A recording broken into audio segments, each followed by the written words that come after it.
Good morning, good afternoon, good evening, everyone, and welcome to this Minds and Money session hosted by the UK's Department for International Trade and focused on opportunities in Eastern Europe and Central Asia. And when I say Central Asia, specifically Kazakhstan.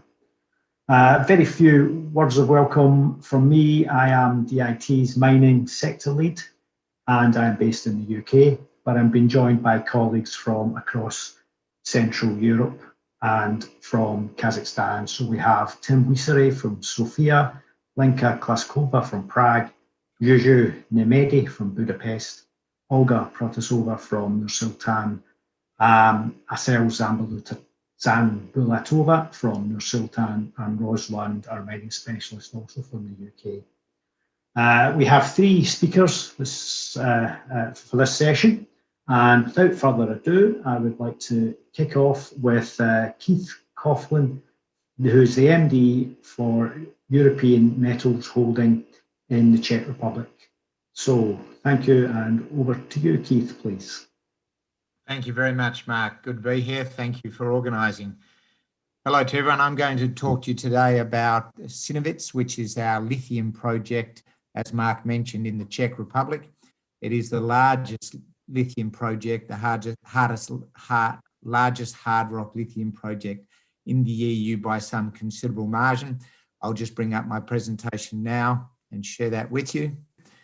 So, as I was saying, Synovets, the largest hard rock lithium resource in Europe, after our standard disclaimer. So the key features of the project are as follows. Firstly, its size. I already mentioned that it is a very large lithium resource. It's by far the largest hard rock lithium resource in the EU, and it's about the fourth largest non-brine lithium resource in the world. That size is important for a couple of reasons. Firstly, it provides long-term security of supply, which is becoming very important, particularly in the EU and globally, with regards to the re-emphasis on local supply chains. But it's also very important from the point of view of focusing the attention on the development of this asset. Secondly, we have completed two preliminary feasibility studies on the project, both of which indicate the ability to produce battery-grade lithium chemicals in the bottom half of the global cost curve. Thirdly, we have the flexibility to produce either of those two key battery chemicals, lithium carbonate or lithium hydroxide.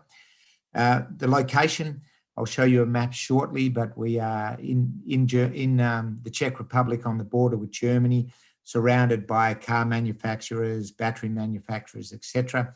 Within about 500 miles of the project, there are approximately 6 million vehicles made every year. And obviously more and more of those vehicles are being made electric every year. In fact, the EU overtook China in 2020 as the largest producer of EVs in the world. So the location is excellent from that point of view. And finally, on this slide, our strategic partnership, the Czech government via the Czech power utility CEZ or ČEZ became our partner at project level in March of this year. And in doing so, injected approximately 30 million euros into the project, which sees us fully funded from now right through until our final investment decision, which will be 12 to 15 months from now. So we believe we'll be producing approximately 25,000 tonnes of battery-grade lithium hydroxide into the European market for many, many years to come. I mentioned our partnership with the CEZ Group in the top half of this slide. We entered into another partnership, a collaborative agreement with the European Union via the EIT for InnoEnergy. EIT stands for European Institute of Innovation and Technology. We entered into that agreement in July. And between these two key partnerships, I believe we've gone a long way to de-risking this project this year, which gives us a greater deal of confidence that we'll be able to get the project into production following that final investment decision late next year or early the following.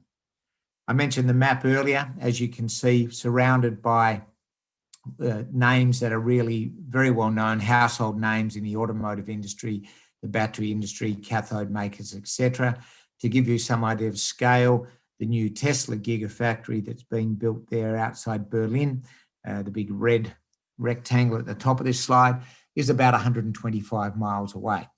And now with the emphasis we're seeing globally on local supply chains, this is becoming more and more important. COVID, amongst other things, drew people's attention to this, the attention to the fact that it is dangerous and unreliable to rely on supply chains that stretch all the way around the world. It's also expensive, and it doesn't necessarily create the greatest ESG outcomes or contribute to the best carbon footprint outcomes.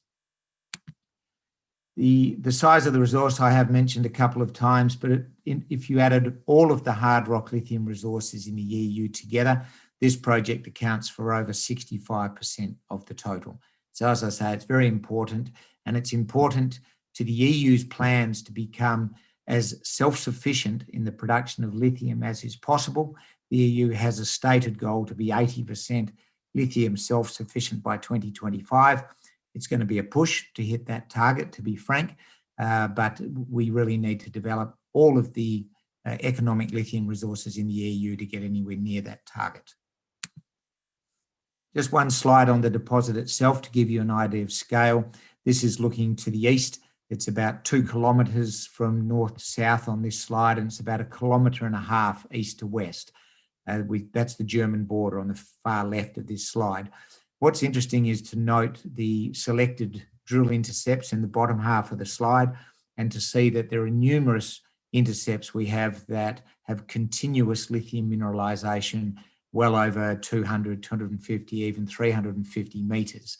Gives you some idea of the scope of the ore body and the fact that we can mine here a bulk underground mine. Cinovets is a historic mine. Tin has been mined in this region off and on for nearly 600 years now, with the latest production from Cinovets in 1989, just after the fall of the Berlin Wall. So we know a lot about the tin, a lot about the metallurgy of the deposit, and that's going to assist us a lot in developing it. The tin becomes an important byproduct credit for us in the production of lithium. A quick slide on the region. It is a historic mining area, as I say, so all of the infrastructure is in place, power and rail and water and all of those things, and a workforce. The flow sheet, for those who are slightly technically minded, this is a very similar flow sheet to we see the majority of the world's hard rock lithium produced from spodumene rock.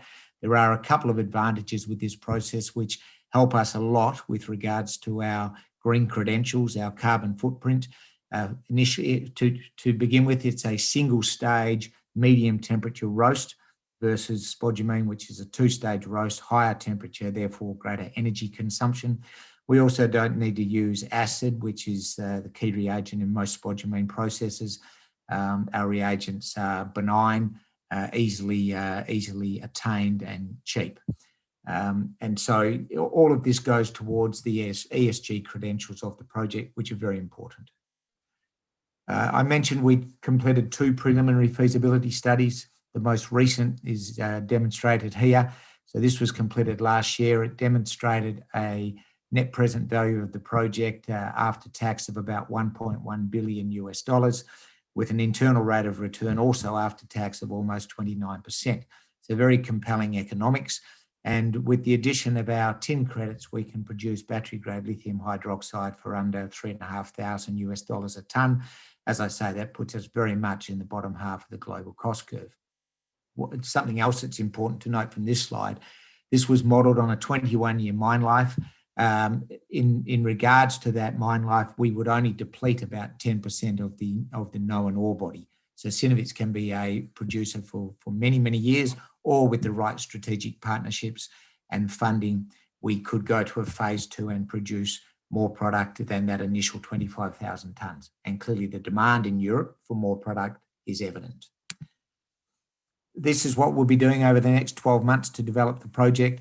We are fully into our formal definitive feasibility study, culminating in about 12 months' time, and the associated studies that go with that. We're doing some further drilling.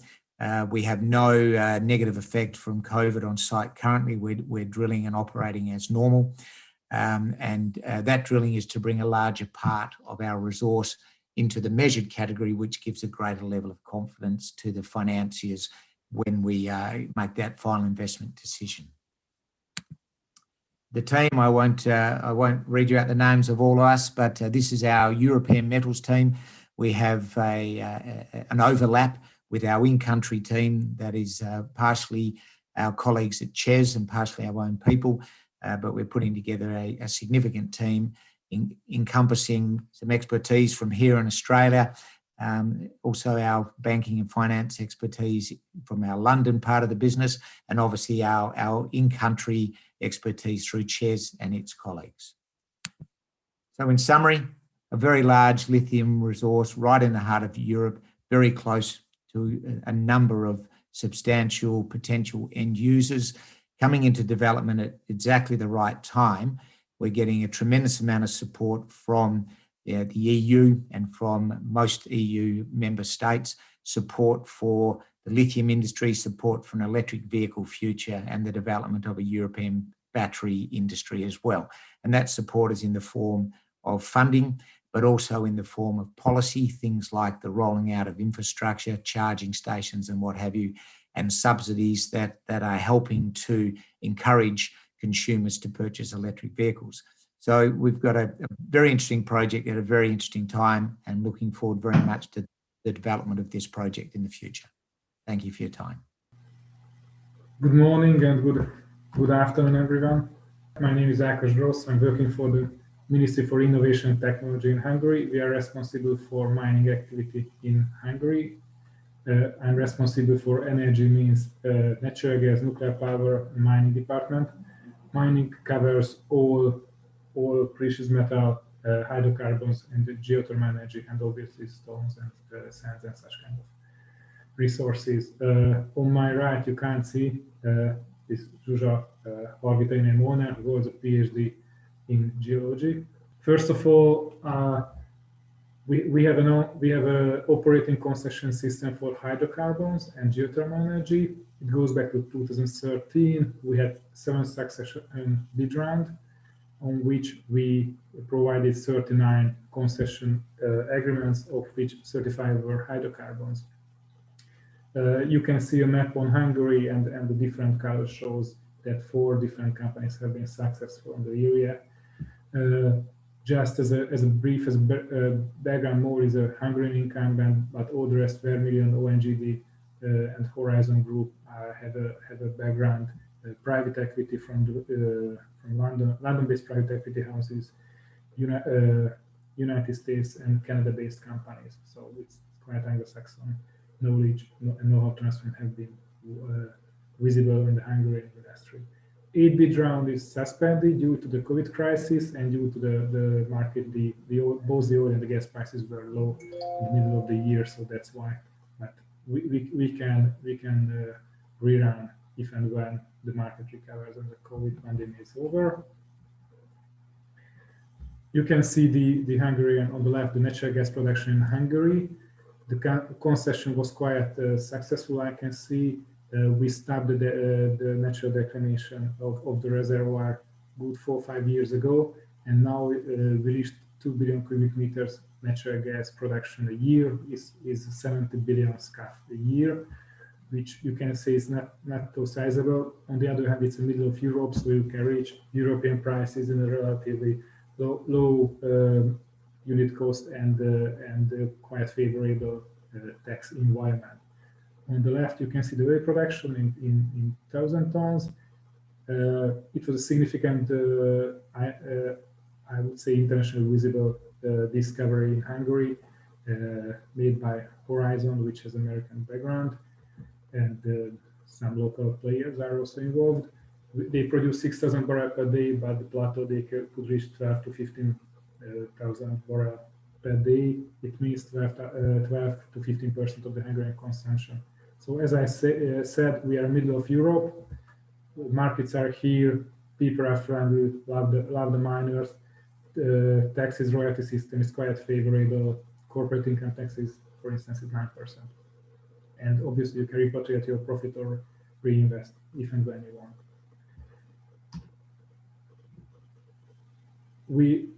unconventional gas production, based on our assessment, that could be 1,500 billion standard cubic meter natural gas reserves. It's reserves, unexploited. It's an opportunity for any of the investors to go to Hungary and make an exploration. And all the time I get the question regarding the regulation. Current regulation systems are supportive and permissive. For instance, fracking is not an issue. The last frac we had a couple of months ago, and it was quite sizable and without any problem with the local authorities or the local people. So it's quite straightforward. We at the state level are working on how we can help to increase the research and production to mitigate additional risk, and trying to set up hopefully for the next year how we can further help the unconventional exploration in Hungary. New perspective encouraging the utilization of renewable energy sources. Geothermal energy could be one of the key in Hungary. Since then, 3 concession agreements have been introduced, and 2 of them, I would say, have been quite successful. Each and every area below 2,500 meters are under the concession systems for geothermal energy utilization. For the next slide, you can see that the geothermal gradient is above the average at European level. I could tell you some areas where the borehole was 160, even 1 time 200 Celsius degree. This is not all the countries, but some of the areas is available. We put to public each and every available data on the Hungary mining survey. It's called OGRE, National Geothermal System. It has a meaning in Hungarian. And you can download and reach more than 9,000 hydrocarbon wells, 12,500 wells data which are deeper than 500 meters, and 1,500 thermal wells data. On the other map, you can see that the 2 and 3 dimensional seismic overshoot on the area of Hungary. You can reach free of charge. You have to go for the Hungarian Mining Authority, and they provide you free of charge. You have to pay only for copying the data. So what we are working on to have a helpful, professional, and supportive legal environment with professional staff for all the investors, providing all the geological data ever pushed, drilled, or shoot in the area of Hungary. And we have a transparent and successful concession system, which is also available. In addition, what we are working on some subsidy scheme, how to mitigate the drilling risk. In the next couple of weeks, we would go back and publicize the some supportive scheme which would provide 30 to 60% of the drilling cost, whoever else is looking for geothermal well drilling. Last but not least, construction raw materials. It's in the parliamentary phase that we are working on how the anti-relevant regulation can be more investor friendly and adapting them to the needs of the age, to have the raw materials need of the Hungarian industry. Just as a background, in the last couple of years, I'm not speaking on 2020, but before and hopefully after that, the GDP growth was somewhere 4 to 5%. So hundreds of kilometers of motorways are being built, new buildings, bridges are being built, so raw materials are needed. 30 seconds left. Thank you very much. So my greetings to all participants of the Mines and Money conference. So my name is Yildar Tagash. I'm Deputy CEO, as you mentioned before. So let me, on behalf of Kaz Geology, brief you on the activities of Kaz Geology and our potential projects. Okay. As you are aware, Kaz Geology National Exploration Company conducts its business in the areas of exploration of solid minerals and investments projects. Other areas of our activities include field exploration and surveying service in ground geophysics, drilling, laboratory services, evaluation of reserves, and geological data interpretation. This suggests that we have the necessary ability, expertise, and people to conduct the full cycle exploration works at each of its stages.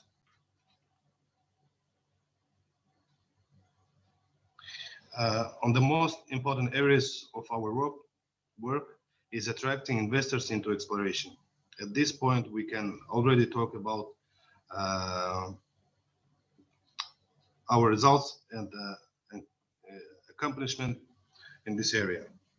Our partners today include world's major mining companies such as Rio Tinto, Yildirim Company, Ulmus, and Glencore that already have active exploration projects together with Kaz Geology. Furthermore, we cooperate with both foreign and domestic companies. We are currently negotiating with such foreign companies as Vale, Esan, Anglo American, Kadelka, etc. So here you can see our local companies. I can say one of the biggest companies in Kazakhstan, Kazakhmys, Kazzinc, and other companies. So important mechanism of attracting investors is the startup of National Data Bank of Mineral Resources information system. One of the system's objectives is the introduction of one-stop shop for investors and current subsoil users by the means of access to geological database.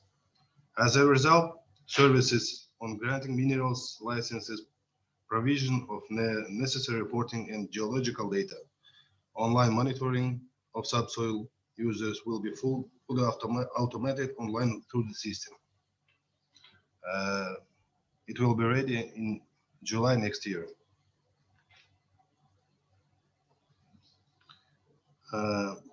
At the same time, this year, Geochemical Laboratory has begun its operation in partnership with LLS company, which will allow wide range quality laboratory and analytical sample tests.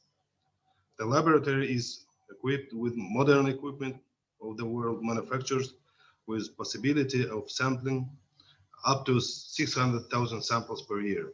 High quality services of the geochemical laboratory will be provided within a short time and at budget-friendly cost, which will significantly save time as there will be no need to export samples abroad for such analysis.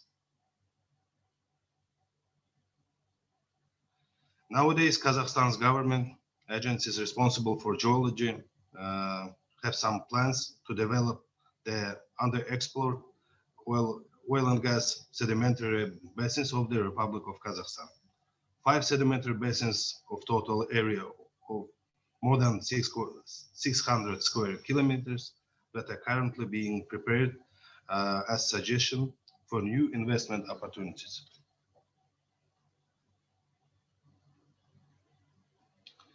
It is important to mention our 6 prospective projects, but I can mention that now we have more than 6. We have about 20 or 30 prospective projects, but here only 6. So mainly in this, in the area of central Kazakhstan that include projects for gold, copper, and rare earth metals. There are further details for these projects on the last 6 pages of my presentation. Feel free to familiarize yourselves with them, and we will be happy to elaborate more if you have any questions. I'd like to note that these are not all of our projects. We have a wide range of prospective projects that can be of interest to potential investors. Kaz Geology actively works to provide detailed information and analysis on queries of interested parties. At the end of my presentation, I would like to invite investors to partner with Kaz Geology in developing new projects. This conference is a good opportunity for professional discussions on mining with government agencies, experts, and business communities. Thank you for your attention. So, and we can send our contacts to our to DIT representatives. So if you need more detailed information about investment opportunities of Kazakhstan or about some other new projects for investment, we can send it. Thank you. Thank you very much, Eldar. An interesting presentation. And I understand you attended Minds and Money previously, I think last year at least. So it's great to see you participating again. Thank you again for your time, and hope to hear from you all again very soon.